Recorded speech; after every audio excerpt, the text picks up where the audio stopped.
আজকে উত্তরবঙ্গ উন্নয়নমন্ত্রী উদয়ন গুহ যাচ্ছিলেন কুচবিহারে তার রাজনৈতিক কাজে। সেখানে বিজেপি প্রার্থী নিশীথ প্রামাণিকের সমর্থনে একটা মিছিল হচ্ছিল ঘুঘুমারিতে। সেইটা মিছিল চলা অবস্থায় তার কনভয় ঢুকেছিল উদয়ন গুহ, যেটা আমরা জানতে পারলাম ভিডিও দেখে এবং সব কথাবার্তা শুনে। বিজেপির লোকেরা অতর্কিত আক্রমণ করে উত্তরবঙ্গ উন্নয়ন মন্ত্রীর কনভয়ে, তার গাড়ি ভাঙচুর করে, অন্য অন্য গাড়িগুলো ভাঙচুর করে এবং একটা অশান্তি সৃষ্টি করে। দেখুন, একটা রাজনৈতিক দল সে প্রচার করছে, আরেকজন মন্ত্রী, তিনি প্রার্থী নন, তিনি তার প্রয়োজনে যাচ্ছেন কোচবিহার, তার গাড়িকে আক্রমণ করতে হবে।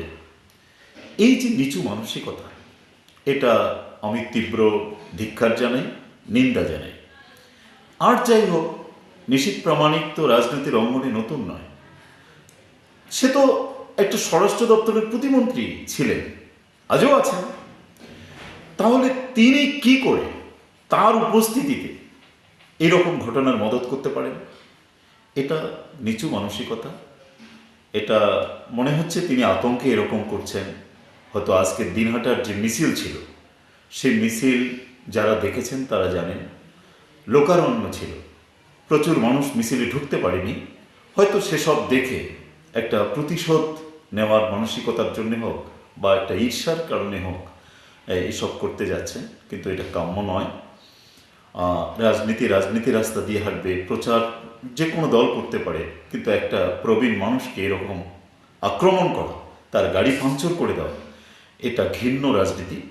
আমি এটা তীব্র নিন্দা জানাই এবং আমার মনে হয় যে তারা, বিজেপির লোকেরা এরকম যত নিচু মানসিকতার পরিচয় দেবে, জগদীশ বর্মা বসুনিয়ার জয়ের রাস্তা তত খুলে যাবে। তারপরে আমি বলবো, সামনের দিনে যে কোনো দলে, সব দলেই যেন মাথা ঠান্ডা রেখে রাজনীতি করে। কারণ একটা শান্তিপ্রিয় কুচবিহার একে উত্তপ্ত করার কোনো মানে হয় না, শান্তিপ্রিয় বাংলাকে উত্তপ্ত করার মানে হয় না।